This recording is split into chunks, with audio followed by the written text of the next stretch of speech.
UNC gets Virginia 71-63 on Saturday at the Dean Dome. Congratulations. You're like Tyrese. Congratulations. We talked to Randy Scott of SportsCenter fame for about an hour this morning, and I was over prepped. Yeah, and nervous. I was nervous. Yeah, I've been there. Not that I'm not nervous talking to the pride of Henderson, North Carolina. Yeah, no, I appreciate that. I feel the same way. I did like a Harry Giles interview years ago, like solo without Titus for like the first time, and I was like, I don't know what to do with my hands. Yeah. I was at JPJ had just opened, and Dave Lato was the Virginia coach, and they were recruiting Ed Davis, who you might be familiar with, from Richmond, went to Carolina, and Ed was at some camp at JPJ, and I had the little recorder, and I'm going to take it back to the radio station later, and I'm like, so Ed, this big 15,000-seat arena, state-of-the-art, will this have any influence on your decision? And he said, nah. And I said, no. And he goes, nah. And that was the end of the interview. Nah. That was the end of the interview. And I was like, all right, well, we got it. And we got the goods. We got the bite. Shortly thereafter, Ed Davis selected North Carolina over Virginia, which we will get to here momentarily. But let's jump right into the weekend that was. I was going to ask for a vibe check on this college hoop season, but I think the answer we got at least Saturday and Sunday is it's March vibes. That was a tournament feel to this past weekend. Yeah, this weekend was one word was insane. Maybe like a more professional term would be bedlam. Some people would say madness, but I don't want to get sued. So I saw a lot of good basketball, and I was watching the Arizona State-Arizona game live, and I saw that happen in real time. I think that was the one that really broke my brain. Miami, Florida State, watching Jordan Miller hit that three, him celebrate, and then have Matthew Cleveland hit the game-winning three in his face was one of those great moments in basketball where it's like you're on top of the mountain and then you get kicked off the mountain in a split second. That was fun to see, and I don't know, just the hits kept coming, and I kept saying to myself, man, is it March already? It feels like it should be. Yeah, and then we have Iowa, Michigan State, and Fran McCaffrey steals the show. It's hard to steal the show when you win a game where you were down 13 with 90 seconds to go and down 11 with 60 seconds to go. But the stare down will live on, I think, forever, at least as long as we're alive. I mean, it's not just Fran's going to Fran. Right. Fran is Fran. But it's staring at the official. It's then taking the steps closer to the official. And I think the official thinks, okay, does he want to say something? Like, not in a confrontational way, but I will meet him halfway in case he wants to have a conversation because I just feel really awkward at the moment. So then the ref takes a step closer to Fran McCaffrey, and then they still just no words are exchanged. It's really awkward. A player is trying to grab Coach McCaffrey. There's not a question in there, Tate. It's unlike anything I've ever seen before. Yeah, I feel like Fran McCaffrey at the start of the year, he said to his staff, I'm going to get as many technicals this year without saying any curse words. I'm not going to curse. I am not going to MF these guys, but I'm going to get the technical fouls that I usually get. One of my favorites was from January earlier this year, where he got a technical by saying to the official over and over and over again, I'm okay. I'm okay. He just kept saying, I'm okay, but with the most threatening, insane, red face that you've ever seen in your entire life. And when I saw that, I said, man, Fran McCaffrey, he's working at a different level than everybody else who's getting teed up. You know, the Dan Hurleys of the world who might call you an effing clown and things like that. He needs the derogatory remarks. Fran doesn't even need that anymore. And the fact that he could stare down an official and not only just stare down the official, but have this entire moment on social media where you have both sides of the equation where some people were saying, this is disrespectful to the game.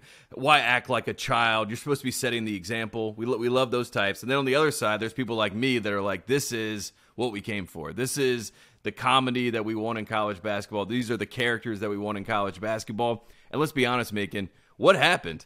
It won them the game. It changed everything. I'm not sure how that really works, but one of my favorite sayings is, if I'm going to get blown out, I'm going to get thrown out. And I think in that moment in time, Fran McCaffrey was like, there's one of two ways this goes.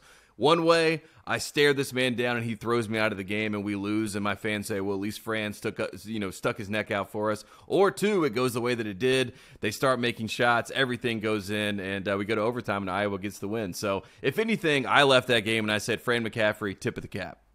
Yeah, I traveled with Virginia basketball for about 13 years as stat guy for the radio broadcast. Lowest man on the totem pole, and I could not have had any more fun. But at JPJ, the staff, especially in the early days, would tape a piece of paper on the side of the scorer's table with the three officials' names and faces, which makes sense. You want to know who you're talking to, especially when you're new to a conference.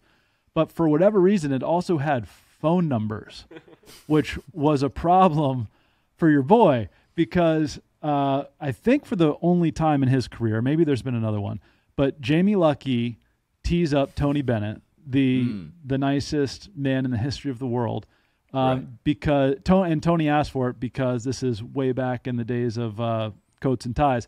Tony took his jacket off and threw it, like over our bench, not Bobby Knight style onto the court, but over our bench, and Jamie Luckey teed him up. So I'm early 20s, and I grab Jamie Luckey's phone number from this piece of paper. I go and have a few suds out on the town. It was a Saturday night. And between the hours of 1 and 4 a.m., I gave Jamie Luckey a phone call. I shouldn't be saying any of this. I gave Jamie Luckey a phone call and got his voicemail. I don't think I was particularly kind, nor was I an asshole, but I just let him know that I didn't agree with his treatment of my coach. Once again, Tate, not a question, but a story.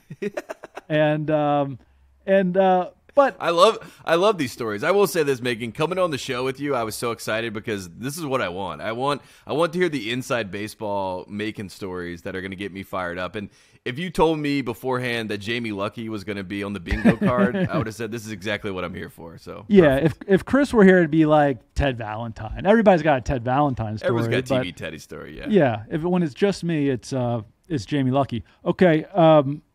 Michigan, Wisconsin, another crazy finish. Does Tate Frazier have a hard and fast foul up 3 rule, whether it be time on the clock or universal yes, universal no? It seemed like Wisconsin was trying to, but they couldn't. Hunter Dickinson hits the 3. You're the coach. Do you have that rule? Does it need to be under 5 seconds? Who was I watching? I've been watching a lot of hoops, Tate. I think it was East Carolina that started fouling the other night with like 13 seconds just to do the whole free throw game. It was too early, but worked out for him. Do you have the hard and fast rule? Second question, Hunter Dickinson, your thoughts? All right, I'll start with the first part. You said hard and fast rule, universal rule. I think my universal rule is whatever works. I am the king of Captain Hindsight because I've learned with the foul up 3 rule, it's all about hindsight, And I saw after the Wisconsin game, Greg Gard did one of my favorite things, which is he said he told his guys to foul. He's like, I did my part. I told my guys that they need to foul. They didn't get the job done. He even went as far as to say maybe the official didn't see the foul that they put on Hunter Dickinson, which is these are the things that you have to do as a coach. You have to leave room for doubt, room for uncertainty. Say this is my philosophy, but sometimes in the game the philosophy doesn't always work out. At the end of the day, if you are Wisconsin, you say to yourself, "We'll give Hunter Dickinson that heave," right? I mean, maybe you foul him, you try to, but if that's the shot that Michigan is going to get with 2.7 seconds left, I think you go and you say, okay, we're all right with that. We're okay with that happening. It does go in. It does lead to an overtime win. As a guy who, watched my North Carolina Tar Heels beat Michigan and I have to care about the quads and the net and things like this, Macon, as you know, I was fired up about this game. I mean, I'm pounding my chest. I'm acting like I'm yelling hail to the victors. I'm yelling go blue. This is what the net has done to us as fans. We have to pull for these other teams and act like we give a shit. So in that moment, I have never really liked Hunter Dickinson. Who could? Why would you? But when he hit that shot, there was something deep in my soul that said, maybe I was wrong about this guy. I don't really hate anybody. I'm an ELE guy. Everybody love everybody. So when Hunter Dickinson hit that shot, I said there's a little bit of spark there. Maybe I don't hate him as much as I thought I did. And again, this is all net-based. This is the reason why I felt that way about it. But Juwan Howard after the game crying. Did you see this? He cried after the game. Or at least he tried to conjure up some tears. I'm not going to say he cried. He got a little choked up talking about how rude and mean and how much, the brunt of the hate that Hunter takes on his shoulders. He was trying to, endear himself to the people. So, look, in that moment in time, I said, look, Hunter Dickinson, on this night, on this day, as a fan of the net, not really a fan of the net, but as someone that has to deal with the net, I will give you your flowers. I will give you your moment. It was a good moment. It was a great shot, obviously. And for them to go into overtime and get the win, I'm all good with it. But again, in college basketball, if it works, it was a great call. If it didn't, you're an idiot. And that is the dichotomy that we all agree to and we all live in. So no matter what your universal rule is, eventually it's going to be wrong. And Roy Williams is the perfect example of that because he had a few of those against Clemson. Clemson obviously had the defeated streak in Chapel Hill. Roy was really kicking himself for not fouling when they were up 3, and we all know what happened. Clemson ends up getting their first win in Chapel Hill. So there's some seminal moments where you got the foul up 3, conversation. But at the end of the day, if it works, you're a genius. If it doesn't, you're an idiot, and that's the world we live in. That's well said by you, and we'll get to Carolina's lone quad 1 win of the season here in a little Hopefully bit. Hopefully 2. That's why I need Michigan. Michigan, keep winning. Indiana. Hand up. I didn't think the Mike Woodson experiment was going to work, and it works. Even if it's a perennially ranked team that is going to have the potential to make noise in the dance, that works. And now they've swept Purdue. Can Purdue be trusted? We have the 2 young guards. We have Zach Edey. What if he picks up 2 fouls early in a tournament game? Right. Does Indiana suddenly have the same sort of ceiling as Purdue based on what they showed this weekend? They have dudes up and down the roster.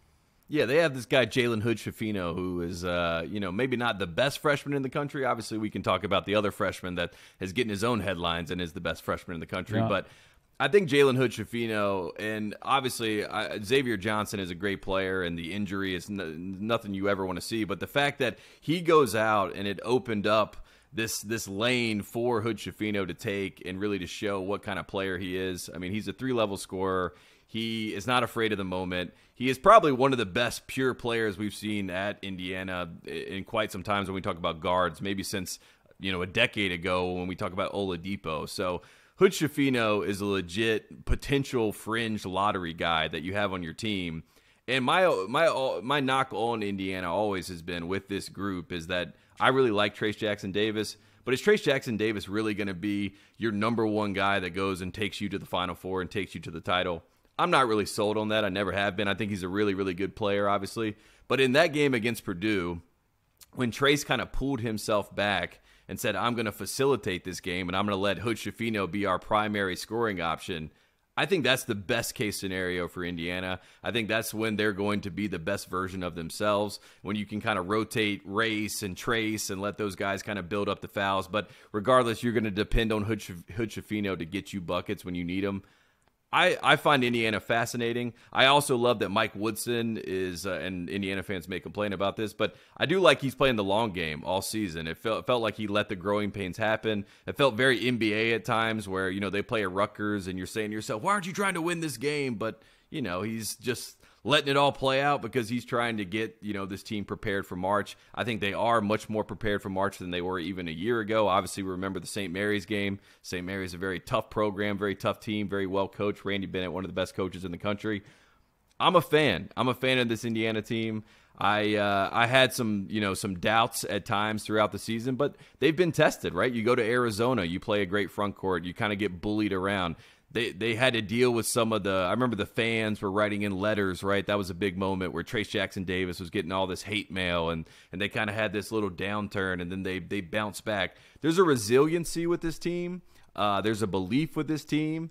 And I think that they love Mike Woodson, and I think Mike Woodson has really convinced these guys that they should beat Purdue every time they play them. They should be a Final Four, contender, and they should be talking about national titles because they're Indiana. And we got so far removed from that in the zeitgeist and the conversation about the Hoosiers that now that it's right in front of our face, everyone wants to poke holes and figure out why that's not the case, but I think it is. I think that they really could be a second weekend, potentially Final Four type team if a guy like Hood-Schifino gets hot. So I'm in on the Hoosiers. I like them. I like it. And Purdue, we'll just have to see. For me, I have a soft spot in my heart for Purdue because we all witnessed. I was there for the tap back, the Kihei Tamamadi to get to the Final Four. That game was played in Louisville. Best game I've ever seen in person. Carson Edwards went nuts. But if it's not going to be the Wahoos, I wouldn't mind seeing Matt Painter and Purdue get one. Which of those two teams do you think is better? That 2019 team, this team? Does this team have the goods? The new AP poll is out. Purdue holding steady at 5 at 24-5. So you think they're on the 1 or the 2 line. Is there anything preventing them from making a deep run, and is it the youth of those guards? I think it's the youth of the guards, and I think it's also, you mentioned the 2019 team. If Diakite doesn't make that shot, Kihei doesn't make that amazing pass, I think there's a world in which Purdue maybe wins a national championship. I really do. I think Carson Edwards was arguably the best player in the tournament, and we all saw it. Like you said, it was one of the best games you ever saw live. So that is a kudos to Matt Painter and Purdue, the program, but also kind of the damning part of college basketball, because you can be a Tier 1, A1, best coach in the country type program, but if you don't get to the Final Four, if you don't get over the hump, then everyone says you're a scrub, you're a bust, you're this, you're that. I hope Purdue can make a run. I hope they at least get to the Sweet 16. I really do. I hope that they get to the second weekend and give themselves a chance. They need to make a Final Four. I'm not saying they need to win the national championship this year, but I would love first Final Four since 1980. That would be a nice feather in the cap. It would be nice for Matt Painter to kind of get that monkey off his back, so to speak. So in general, I, just like you, Macon, would be very happy for Purdue to kind of get their moment in the sun, especially after St. Peter's last year when you have a guy like Ivy and all that talent. I don't know. This team is more of a team than maybe last year's team, but obviously last year's team was more talented. I think the 2019 team was more talented.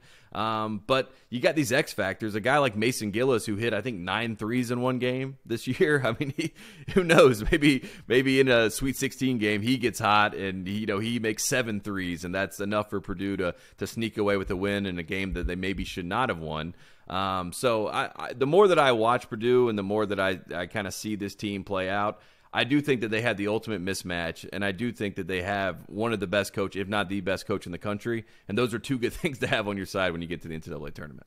No doubt. Alabama got by South Carolina and Arkansas close this week, tied are 25-4, and led by Brandon Miller. And, we don't need to make light of what is a serious situation, ongoing criminal investigation.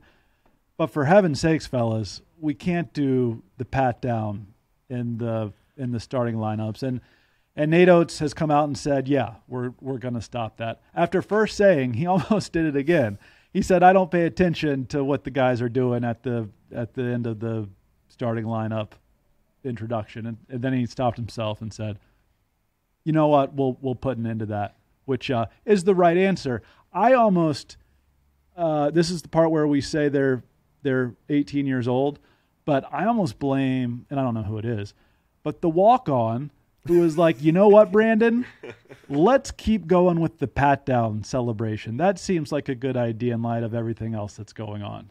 And I think the walk-on was the fall guy, right? Like, he got in trouble. They actually ended up. Right? I haven't seen that. I think that they ended up disciplining the walk-on, which is classic college basketball. Like, it can't be our best player. We gotta make sure that we get the walk-on in trouble. I think that Nate Oates is doing a great job trying to convince people that he's not Mark Gottfried 2.0. And I think Mark Gottfried 2.0 is right in front of our face. He just has a better PR team, and he might be a better basketball coach when we talk about X's and O's and putting guys in the right position. Alabama leads the country in pace. They have the most possessions per game in the country. They have the highest ceiling of any team in the country. They have the most talented player potentially in the country. Freshman, senior, whoever it is, Brandon Miller is probably the most talented player in college basketball. But the problem with this team is that I think there's too much sideshow. I think there's too much going on. And I think that they don't want to play the PR game, as we've seen with the way they've handled this thing.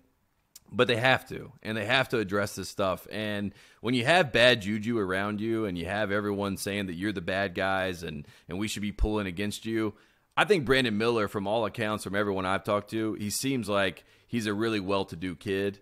And when you're a good kid and they're trying to make you be now the villain, I mean, I just think that is a recipe for disaster, especially when it comes to a single elimination tournament and, you're a young team and you're in these kind of, in the fire type situations.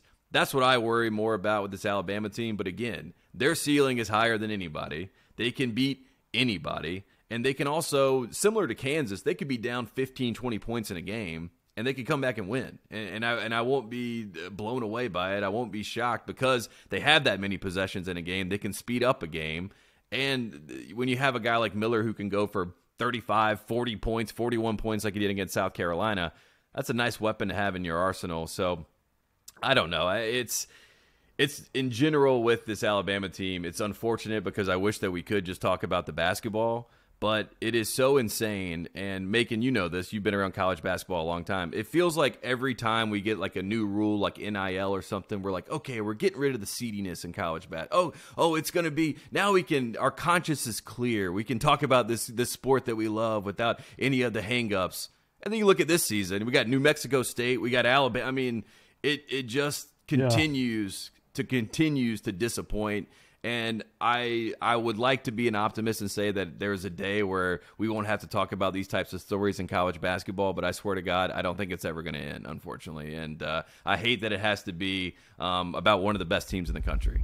Well, let's stay right there. And all the disclaimers go without saying, alleged and charges not being pursued. And I'm going with a different story, Tate, and that's the Texas Longhorns without their very good basketball coach, Chris Beard. Let's talk about the Big 12 generally. You mentioned Kansas. They seem to be the cream of the crop. And this is without Agbaji, McCormick, Christian Brown, Remy Martin. All those names from last year are gone, and they're still really good. And news to me, Grady Dick is a lottery pick. I had no idea. But that's where we are. So Kansas is really good. Number 2 in the Big 12, I really like Baylor in terms of March just because of the guards, and hopefully Keontae George isn't too hurt, but Cryer and Flagler. And then I look at TCU and Texas sort of in that same group. How do you break down the Big 12? We've been told all year that it is the best conference, but there are some interesting storylines, including Texas with an interim coach. Yeah, I like Rodney Terry. I think Rodney Terry is a good coach. I think he's a good fit with this group of Texas players. I think my favorite player in the Big 12 is six-man Sir-Jabari Rice that comes off the bench for Texas. Yeah. I love that three-guard lineup. When Baylor won the title in 2021 with those three guards, that to me kind of was a nice blueprint of how the Big 12 can continue to roll and win titles. Baylor, weirdly, in a strange way, kind of reminds me of late aughts or late teens Villanova, where they lost in the second round last year, very similar to what Villanova did in 2017 when they lost to Wisconsin and Nigel Hayes. We remember the little Jordan, the little up and under to win that game, and then Villanova came back the next year and absolutely dominated in the tournament. I'm not saying that Baylor is going to do that, but I think Baylor losing last year to North Carolina, they get down 27. Brady Manick gets thrown out of the game or tossed with about 10 minutes left. We have an insane sequence. We go to overtime.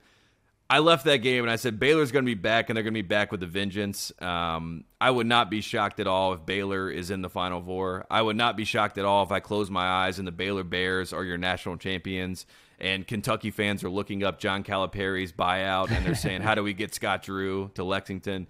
That would not surprise me at all. I think there are 3 teams in the Big 12 that legit could win the national championship, and I'm not going to bat an eye at all. And I think Kansas, I wouldn't be shocked if they repeat, first time since Florida. Baylor, I wouldn't be shocked just because of the talent that they have. Chachawa coming back, I think that he's a nice defensive force for that group, and he's also just a nice guy that galvanizes that locker room. They're going to do whatever it takes to get a win. They're going to get dirty. So Baylor is one of those teams. And then I think Texas, just because of that backcourt, just because of the talent.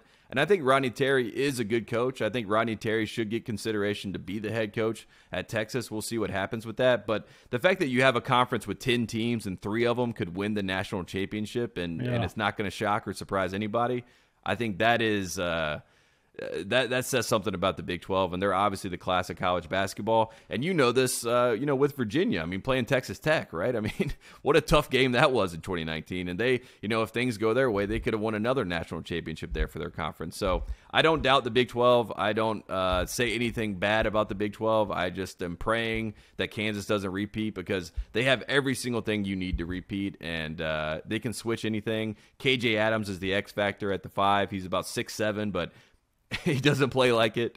So the more that I keep closing my eyes, Macon, I keep seeing the Jayhawks winning the title. Okay.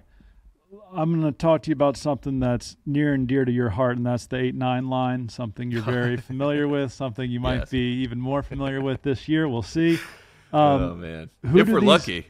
Hey, you got Florida State Monday night.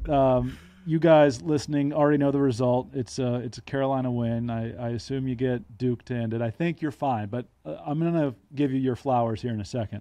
Mm-hmm. Of these potential 8-9 teams, who do the ones not want to see? This is my group: Iowa, NC State, Rutgers, Kentucky, Arkansas, Illinois, Maryland, Pittsburgh, Providence. It's Selection Sunday. You see those teams come up. Who do you want to be as far away from as possible?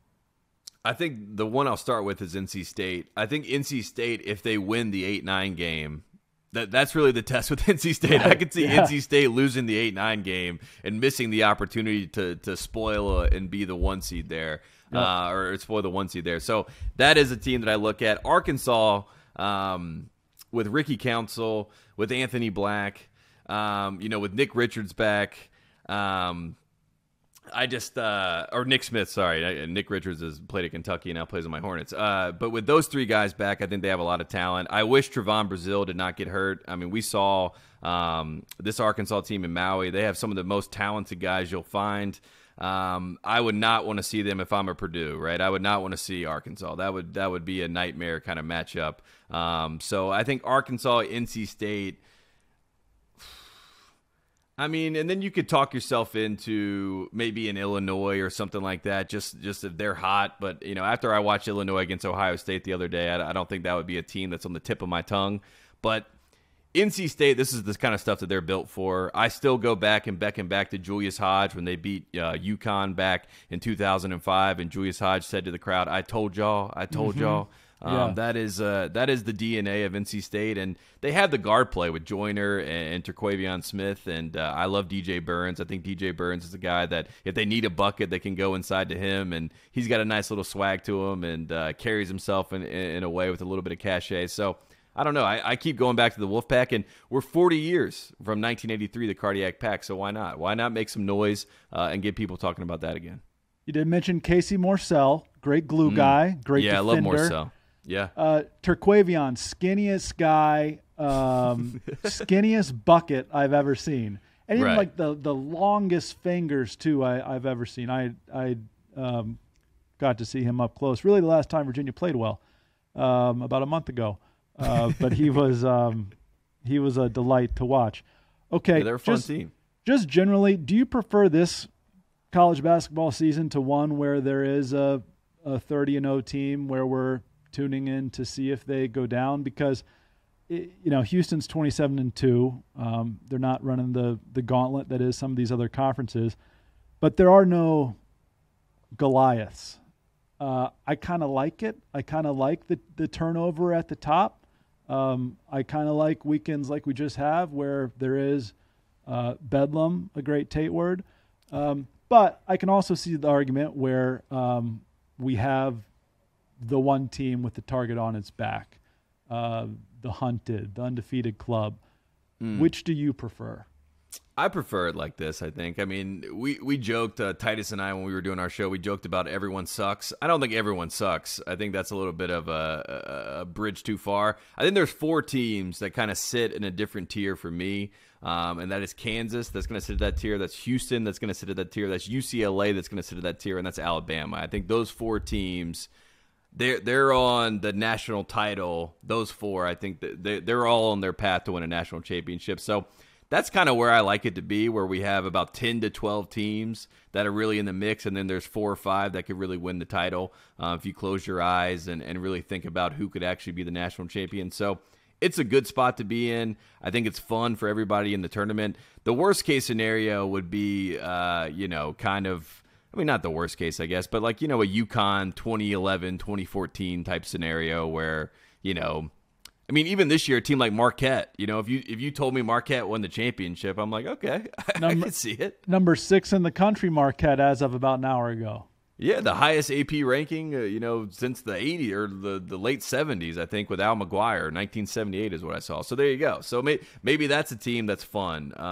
But in general, I think there's 4 teams that are in their own, stratosphere as far as what they expect and what they can do in the tournament. And it's those 4 that I mentioned. But every single one of these teams has kind of an Achilles heel. When you look at the front court of Kansas, you're saying maybe a team that has some depth in the front court could give them some issues. Or Alabama, we've already talked about all their off-the-court stuff. There's an Achilles heel there. Houston, I mean, there's always going to be that question. Has this team been tested in the American Conference? And then UCLA is UCLA, right? People are saying, show it, prove it to me. You haven't won a title since 1995, show me something, West Coast basketball. So with even the top teams, like I said, there's always something you can poke a hole in, which is fun this year. And that's why I've had a lot of people reach out to me and say, I think this team, I think that team, I think this, I think that. And, even UConn fans have been reaching out to me and they're saying, don't forget about us. You saw us in the PK Invitational. And I'm like, yeah, wasn't that in November? But it doesn't matter. Everyone can buy into their own sample size and believe in their team this year.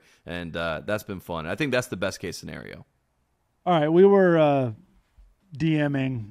I almost offered to sing Tar Heel Born for you or something like that. But then I realized, no, this is a foregone conclusion that Carolina is going to beat Virginia on Saturday because Carolina's back is against the wall. They need to keep winning to make the tournament. Virginia is limping, to put it nicely. Yes. We don't quite know what to do in terms of lineups, which is a tough look in late February.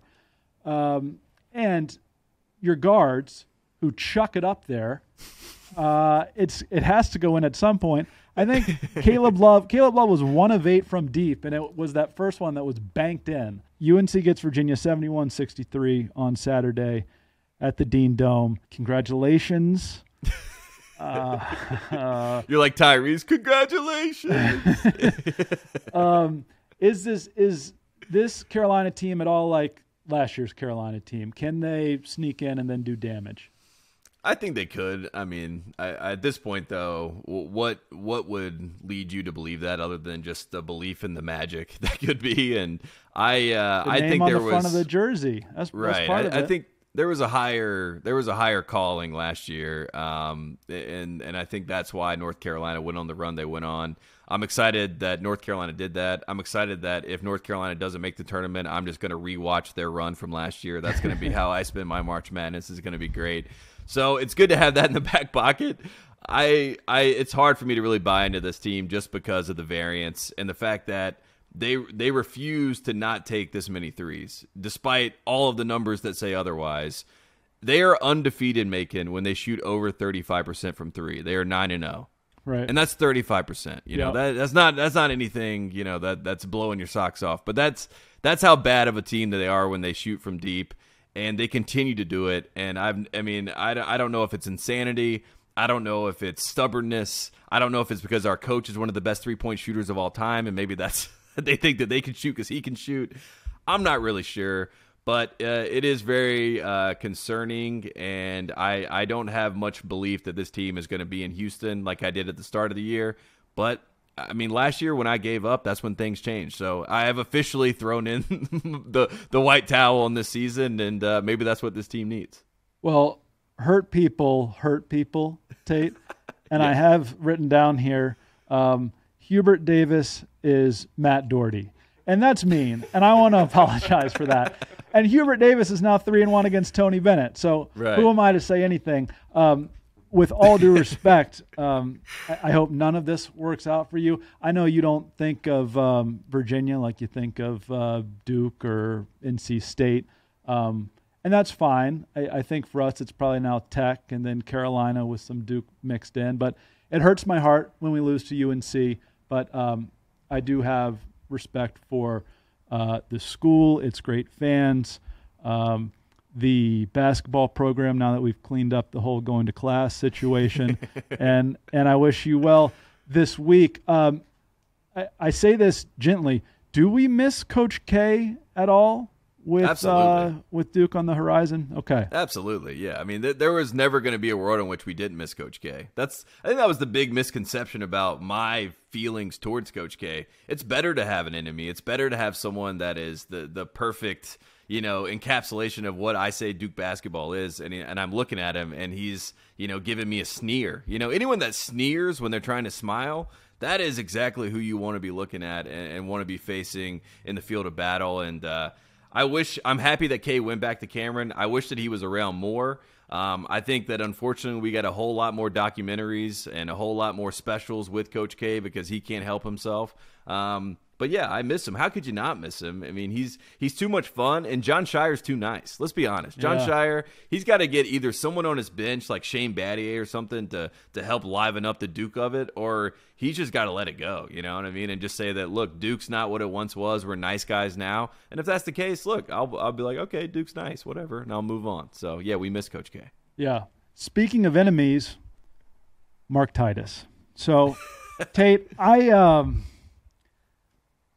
I got a text message, and kudos to Apple and iCloud and whatever the hell for keeping text messages around for 15 years. I graduated from college in the year 2008, and I got a text message from a guy I haven't heard from since the year 2008. And it was, what's going to happen to Tate? As if, one, we're close friends, which I hope we soon become. We are. Yeah. Two, as if you've been given some horrible diagnosis. Like, is he going to make it? So the floor is yours. Please spill the tea. Tell us what has happened. Yeah, I mean, I think I think a lot of people will run with their stories about this or that, But at the end of the day, I love Mark Titus. I love doing the show with Mark Titus. I mean, that is someone that I met early on at the Grantland days, and we just hit it off and talked about college basketball, and we did it for 6 years. And there's still times where something will happen, and I'm like, I want to talk to Titus about this, and and I frankly told him either on the air or off the air, I want to talk college basketball. I want to stay in touch. I want to be friends, and that's kind of where it was. But look, this is two people that have their two different career paths, and I think that Titus, always had an affinity for, not only the pardon my take, but just the opportunities that could be there at Barstool. He got a great opportunity. I understood that he got a great opportunity. I was excited for him. I was happy for him. And he's going to go and be great. So it's one of those things where I kind of compartmentalize the two things. Yes, I'm sad about the end of Titus and Tate. It was 3 years. I own Titus and Tate. I launched the show through my production company. We licensed the show to Fox Sports and to Westwood One.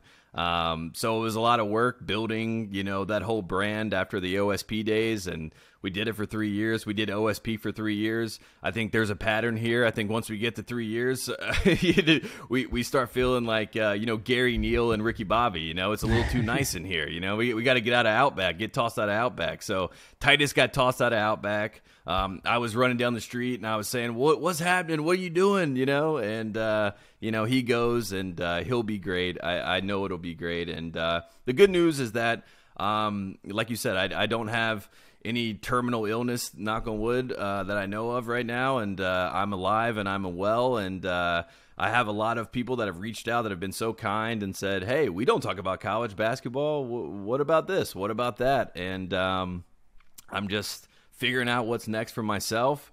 I'm happy, again, for Titus and his opportunity there. I will support him. I am never going to be a thorn in his side. And, I love college basketball. And I love talking about not just college basketball, but NBA as well, and all other sports. I did a show with Wondery where I did, from rugby to, horse racing. I did everything. So that's more of kind of in the lane that I am. I want to be more play-by-play stuff. So it was just kind of like it was a fork in the road. He went his way. I'm going to go my way, and I will never say a bad thing about him. And if he says bad things about me, then I'm going to have to hire someone to say bad things about him. I don't know. We'll figure it out on the other side. But it was a great run. It was a great show. I love doing it. And, if he ever wants to talk college basketball with me and whatever I do in the future, he's always welcome. So that's the full circle story of it all. I have a text message here from Titus. It says, Tate's a piece of shit.